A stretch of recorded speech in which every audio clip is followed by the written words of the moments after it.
City લિંકનો જબરો કારભાર. વિપક્ષ નેતા ઉપનેતા દડક સહિત કોર્પોરેટરોને પણ પૈસા લઈને ટિકિટ નહીં આપી. આપ કોર્પોરેટરો સિટી લિંકમાં ચાલતી ગોબાચારી પકડવા મોડા પર કપડું વીંટાળી સામાન્ય મુસાફરોની જેમ બસમાં મુસાફરી કરી ત્યારે ગોબાચારી બહાર આવી.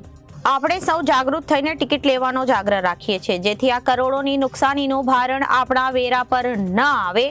જો ડ્રાઈવર કંડક્ટરોને પૂરતો અને સમયસર પગાર ચૂકવે તો આવી ઘાલમેલ કરવાની કોઈ નોબત આવતી નથી. અને વિવાદના પર્યાય સમા સિટી લિંકની બસ સર્વિસ ફરી એક વખત વિવાદમાં આવી છે.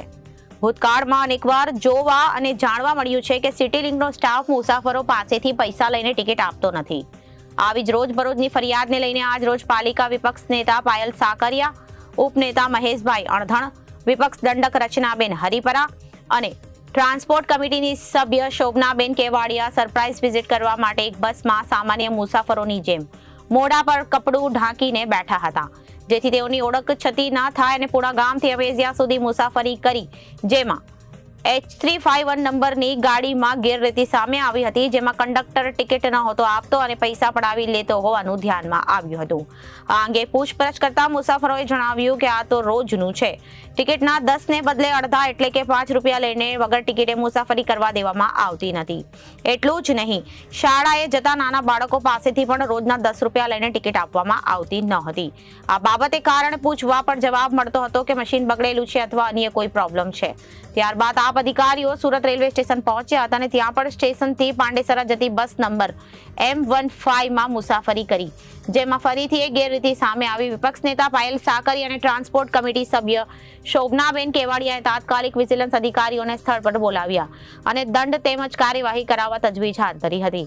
આ બાબતે વિપક્ષ નેતા પાયલ સાકરિયાએ જણાવ્યું હતું કે રોજ કેટલીક મુસાફરો વગર ટિકિટ ઉપરના પૈસા લઈ મુસાફરી કરવા દેવામાં આવે છે, તો પાલિકાને રોજ લાખો રૂપિયાનું નુકસાન સહન કરવાનો વારો આવતો હશે. મુસાફરો તો પૂરા પૈસા આપી ટિકિટ લેવા માંગે છે, પણ એજન્સીના માણસો ઈચ્છતા નથી હોતા અને જાણી જોઈને ખોટના ધંધા કરવા દેવામાં આવે છે. આ મુદ્દે ટ્રાન્સપોર્ટ કમિટી સભ્ય અને આપ કોર્પોરેટર શોભનાબેન કેવાડિયાએ જણાવ્યું હતું કે મૂળ તો એજન્સીઓ લાલિયાવાડી ચલાવે છે. જો ડ્રાઈવર કંડક્ટરોને પૂરતો અને સમયસર પગાર ચૂકવે તો આવી ઘાલમેલ કરવાની નોબત ના આવે. એજન્સીઓ ડ્રાઈવર કંડક્ટરોનું શોષણ કરે એનું આ પરિણામ છે. વિપક્ષ નેતા પાયલ સાકરિયાએ લોકોને ફેસબુક લાઈવના માધ્યમથી અપીલ કરી કે આપણે સૌ જાગૃત થઈને ટિકિટ લેવાનો જ આગ્રહ રાખીએ છીએ, જેથી આ કરોડોની નુકસાનીનું ભારણ આપણા વેરા પર ન આવે અને પાલિકાની તિજોરીને નુકસાન ન થાય.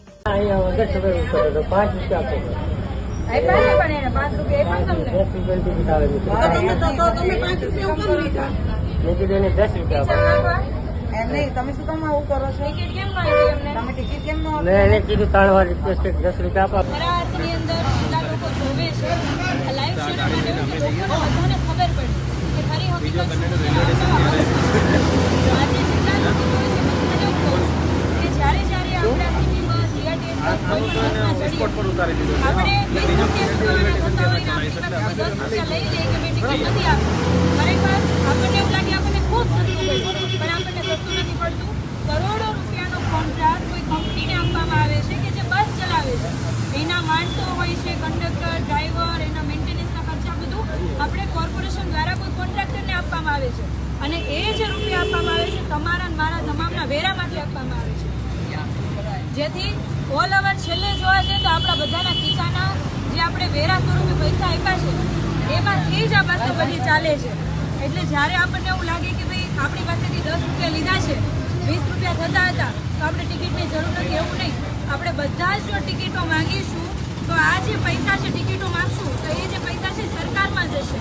તો આ જે કરોડોની નુકસાનીમાં જે બસો ચાલે છે એ બસો કરોડોની નુકસાનીમાં નહીં ચાલે અને તમારા અને મારા વેરાનો સદુપયોગ થશે. અને આમાં કેવું થશે કે આપણે બધા જો જાગૃત નહીં થઈએ, આપણે બધા બોલીશું નહીં તો છેલ્લે ફાયદો માત્ર ને માત્ર કોન્ટ્રાક્ટરને થશે, તમારા અને મારા બધાના ખીચા ખાલી થશે. એટલે આ બાબતે આપણે બધાએ જાગવાની જરૂર છે. બધાને હું કહું છું કે આખા સુરતની અંદર કોઈ પણ સિટી બસમાં બેસો, બીઆરટીએસ બસમાં કોઈ પણ બસમાં બેસો, જો એનું મશીન બંધ હોય તો એવું નિયમ છે કે મશીન બંધ હોય ટિકિટ ના આપે તો આપણે પૈસા આપવાના નથી.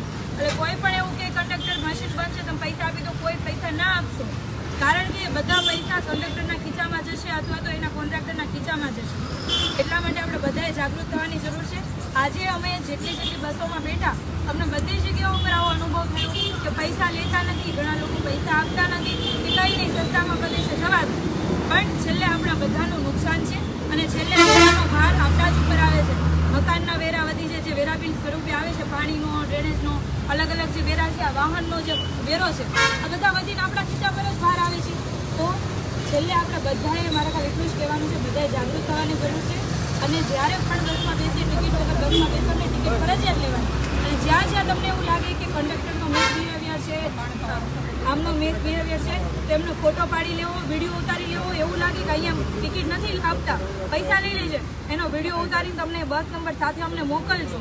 અમે એના ઉપર કાર્યવાહી કરવા માટે અમે ઉપર અધિકારીને કહેશું. આજે અમે વિજિલન્સની ટીમને બોલાવી, એમણે પણ જોયું, વિડીયો જોયા, બધું ચેક કરીને એમને 6000થી ઉપરની પેનલ્ટી બસના જે કોન્ટ્રાક્ટર છે એમને ફટકારી છે.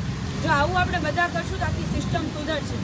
અને આખી સિસ્ટમ સુધારવા માટે તમામનો સાથ સહકાર જોશે.